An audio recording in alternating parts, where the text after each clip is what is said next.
बालाघाट जिले के लांजी थाना अंतर्गत सीतापाला पुलिस चौकी क्षेत्र लांजी भिलाई मार्ग पर कांदरी घाट के जंगल में वन विभाग द्वारा बनाए गए वॉच टावर के पास नक्सली ग्रुप टांडा और दड़े कसा दलम के द्वारा केंद्र एवं प्रदेश सरकार विरोधी बैनर पोस्टर लगाए गए। इस संबंध में पुलिस अधीक्षक समीर सौरभ ने बताया कि आज 17 मार्च को लांजी थाना अंतर्गत सीतापाला पुलिस चौकी क्षेत्र में नक्सलियों ने 2 बैनर बांधा है, जिसमें उन्होंने शिवराज सिंह चौहान विशेष सहयोग दस्ता भर्ती बंद करो, साथ ही दूसरे बैनर में नौजवानों को पुलिस के लिए मुखबिरी बंद करने को कहा गया है। यह बैनर पुलिस के लिए एक पॉजिटिव इंडिकेट है। दोनों बैनर से पता चलता है कि हमारा गोपनीय तंत्र मजबूत है, जिससे नक्सलियों के मन में काफ़ी हताशा और डर का माहौल है।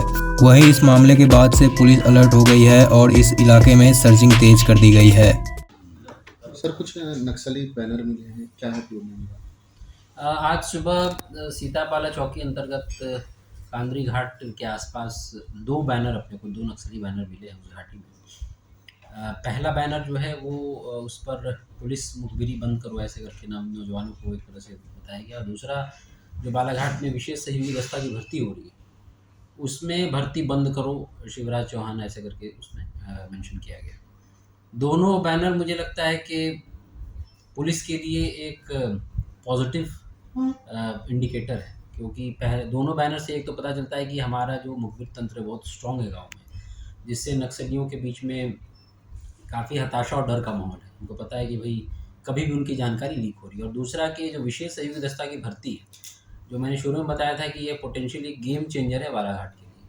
लोकल लड़के हैं, स्थानीय परिस्थितियों से पूरी तरह वाकिफ़ हैं, भौगोलिक परिस्थिति से वाकिफ़ हैं, यहाँ की भाषा जानते हैं, गांव के रास्ते जानते हैं, जंगल के रास्ते जानते हैं। ये जब अपने साथ विशेष सहयोगी दस्ता के रूप में आएंगे तो निस्संदेह नक्सल उन्मूलन अभियान में एक फोर्स मल्टीप्लायर की तरह काम करेंगे। और इस बात से नक्सलियों के मन में भी एक अत्यंत भय का माहौल क्लियर पता चलता है। सर, जिस प्रकार से अभी विशेष भर्ती चल रही है उसका क्या प्रभाव पड़ेगा इस पे, जो बैनर मिले हैं? जैसे मैं नहीं, विशेष भर्ती तो हमारी समाप्त होगी, प्रक्रिया जो बालाघाट में हो रही थी तो वो 80 पद बालाघाट को आवंटित किए गए, तो जिसमें लगभग 230 लोगों का हमने फिजिकल प्लस इंटरव्यू कर लिया है सभी विकास खंडों में। 5 विकास खंड जो चिन्हित थे, और उसके बाद ये सूची पुलिस मुख्यालय जाएगी, फिर वहाँ से फाइनल आदेश आएंगे, जिसके बाद कैरेक्टर वेरिफिकेशन और मेडिकल के बाद इनको बहाल किया जाएगा। तो इस बैनर से एक तो हमारी भर्ती प्रक्रिया पर कोई प्रभाव नहीं पड़ेगा, लेकिन जैसा मैंने बोला कि इसे ये डेफिनेटली पता चलता है कि हमारी भर्ती प्रक्रिया का प्रचार प्रसार बहुत दूर के गाँव तक हुआ है, और नक्सली भी अब इस बात को रियलाइज़ कर रहे हैं कि संभवतः ये एक गेम चेंजर हो सकता है उनके खिलाफ। सर, इसकी उपस्थिति को लेकर क्या पुलिस को मान सकते हैं कि उपस्थिति बालाघाट में है? नक्सली तो उपस्थिति है ही बालाघाट में, उनको पता है कौन कौन से दलम काम कर रहे हैं, तो ये उसको तो डिनाई करने की बात ही नहीं।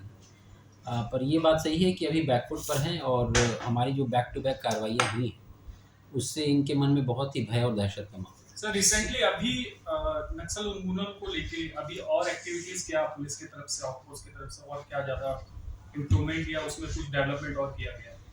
नक्सल उन्मूलन में जो हमारा 2 pronged अप्रोच है, एक तो सिक्योरिटी फोर्सेस को स्ट्रेंथन करना, और दूसरा